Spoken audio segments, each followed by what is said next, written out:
it going? Good. If I could have your attention here in the media center, we are now joined by Martin Truex Jr., driver of the number 78 Bass Pro Shops Tracker Boats Toyota for Furniture Row Racing.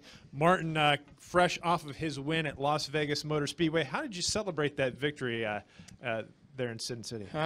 Didn't have a whole lot of time to celebrate. We had to go home. I had flew out with McMurray to Vegas, so he was waiting on the plane and didn't get a whole lot of time to celebrate. Went and seen the guys for a minute and had a beer, and then had to hit the road. So overall, it was obviously a great week for us. So looking forward to hopefully continuing that here at Phoenix. Okay, we'll open the floor for questions. We'll start with Lee and work our way around. How's it feel when, oh yeah, Martin Truex Jr. won last week. I mean, you were kind of an afterthought. When you're a driver, do you give a damn as long as you take home the trophy? Yeah, I think most importantly, we got the trophy and the points. So, I mean, at the end of the day, that's what we're here for. That's what it's all about. Hated a little bit for my team for not maybe getting the recognition they deserve. But all in all, I mean, we got what we wanted out of Vegas, and looking forward to making positive highlights. And when you're real chummy with guys like McMurray and Kenseth, and you ride back and forth with them and have a couple of beers with them, how do you get up enough competitive juices flowing to kick their ass on Sunday? Well, I think it's, when we all get on the racetrack, it's every man for themselves. I think we're all selfish in that way, and we can be friends off the track and race each other respectfully, but at the same time race hard and go for wins and do whatever it takes. So that's pretty easy really for all of us, and I think most of us have an understanding of what happens on the track kind of stays there, and at least it's kind of the way I see it. We'll go next to Bob Pockris, and then over to Ryan, and then to Chris, and then the Wolfgang. Bob Pockris, ESPN. Did you see the highlight of the Kyle and Joey accident? And how big a mistake, if you saw it, how big a mistake did Joey make? I did see it. I don't know. I mean, he obviously made a mistake. I mean, he drifted a whole lane off the bottom to hit the 18, but you could see he turned to the right sideways and just trying to hang on to it. So that track was so slick, and these cars, when you get on the inside of somebody, it's so easy to get loose. So I mean, just obviously he just crossed the edge, but if he had to do it again, I'm sure he wouldn't have done it. So he definitely crossed the line, but I'm not sure exactly, to be honest with you.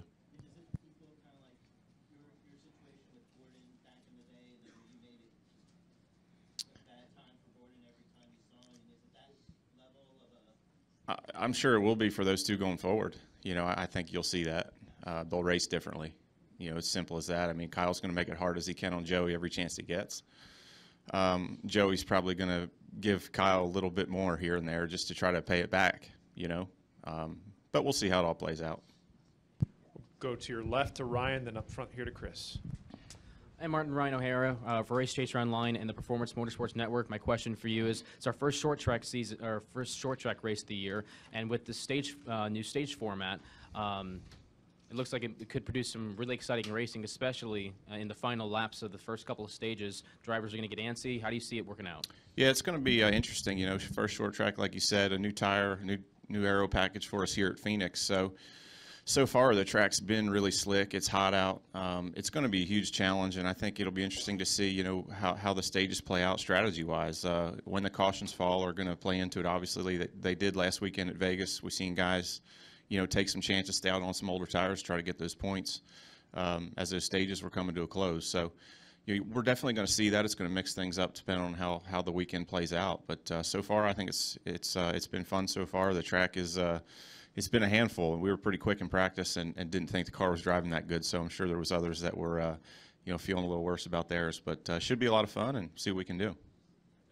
Go next to Chris, then the Wolfgang, then the Claire B. Lang. Chris9catchfence.com. Martin, half of your career Cup victories have come in the last 15 races, and it was 393 races for the first four. So what has been able to put you in a position to win? Obviously, the changes at Furniture Row Racing, and how quick do you think you can get the next 4 wins? Yeah, I mean, it's just been a dream come true to be driving these cars the last couple of years, and really it's just a special group of guys working together. Obviously the move to Toyota last year was huge for us, and it's definitely the best position I've ever been in. Our whole team's together from last year, and just really riding a wave of confidence and momentum, and those guys are making good decisions, and our cars are good. So just taking advantage of that has been great, and it's been a lot of fun. And you know, winning this early in the season feels awesome. I've never felt that way before. You know, I've never had to win this early. So just try to keep riding that momentum and working hard. Our guys are busting their tails to try to be better each and every week. And, you know, we're just, you know, hopefully we can come here to Phoenix and improve on our results. It's been a tough track for us the last couple of years. So hopefully we can do a good job here and just continue to race up front each and every week and try to put ourselves in position to win. When you signed with Barney, what were you hoping to accomplish? I mean, were you success, or did you go in with a lot of unknowns? Went in with a lot of unknowns, but you're always hoping to put yourself in this kind of position. I mean, you never know what the future is going to hold. When I went to Furniture Row, they were coming off their best year ever, but we started out slow, and we had an awful year the first year. So really it was just sticking together and you know, making that commitment, you know, from Barney's side especially, to make sure we had the right stuff and do whatever it takes to get that. So, you know, like I said, the Toyota relationship has been just an incredible piece of the puzzle for us as a team. You know, being a single car team last year out there in Denver, the way we were able to make that work and elevate our program, just you can't say enough about them and what they've been able to do for us. So that was a real game changer for us to have that, to be, you know, one of the top Toyota teams, so to speak. I mean, we were at Chevrolet, we were, you know, 4th or 5th down the line. And a single car team, it was hard to get the resources out there in Denver. So I think Toyota's just been a game changer for us, and it's something we're obviously really happy with. Go to your left, the Wolfgang. Martin, first of all, congratulations for the win last weekend Thank in you. Vegas. My question is, the big difference in your team is you have now a second car on the team. You have a teammate, Eric Jones. Is it easier for you? You can share information now, or is it unchanged as when you were a single car team? That's a good question. I think it's so far it's gone really well.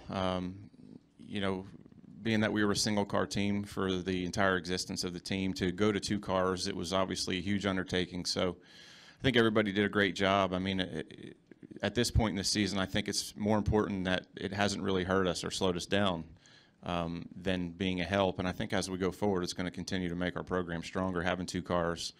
You know, I think Eric and Chris have done a really good job so far of being consistent and being really good teammates, and I think that's just going to continue to get stronger. So obviously looking forward to the future there, but really just proud of the job everybody did to make it come off the, you know, right out of the shop and hit the ground running this year, because it was a huge undertaking to go to 2 cars for us. So good job there by everybody, and again, just everything's going smooth so far, and hopefully we can continue to build on that relationship and that program. Okay, next we'll go to Claire, then to Bob, and then to Reed. Claire B. Lang, Sirius XM NASCAR Radio. Did you really, for luck, ask for the same seat on the airplane? I did. Talk about that thought, and if you are superstitious, maybe it works. I'm not really superstitious, but, you know, why not take that chance? I mean, if it works out again, it'd be awesome. So, yeah, even Matt sat in the same seat, except for he slept the whole way, so I'm not sure what that'll do for us. But, yeah, it was good. I mean, I was kind of just joking around, but then I really wasn't. So we'll see what happens. The Bob? Bob Baum from Associated Press. What do you think of this group of young drivers that have come up, and how do they compare maybe to some of the other generations of drivers? Well, obviously there's a lot of talent out there. We've seen what the young guys are doing. They're nipping at our heels and making me feel old. So, yeah, I mean, it's been cool to see their success. And I think, you know, this day and age, it's a little bit different. I think when I came, you know, going back to when I started, it wasn't that long ago, but it was definitely a lot different. I think, you know, when I started, I had a rookie team that came up, you know, from the Xfinity Series with me. And, you know, today we see, you know, the teammates and the alliances and just how closely teams work together that are under the same roof, you know, and I think that's a huge asset for the young guys. They come in with all that information, all those guys on their team willing to help and share all that information. When I started, it was kind of, you know, we had 2 cars at DEI, and it was 2 different teams and 2 different buildings, and, you know, not sharing everything. And so things have changed a lot, and I think it's helped those guys a ton get off the ground. But obviously, we've seen a ton of talent come into the series, and it's been exciting to watch and fun to race with those guys. Go next to Reed.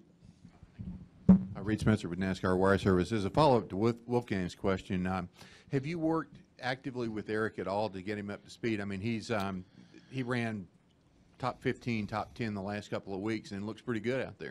Yeah, he hasn't needed much help from me. He's done a good job, and he's a smart kid. He's got a lot of racing experience in a lot of different cars and series and things. So he's done an awesome job. I really haven't helped him much. He hasn't had a lot of questions for me. So I'm there if he needs me, but so far he hasn't really needed a whole lot. Does anybody need anything else from Martin Truex Jr.? Martin? This fly wants something. I Thank you. Good luck with that ticker now.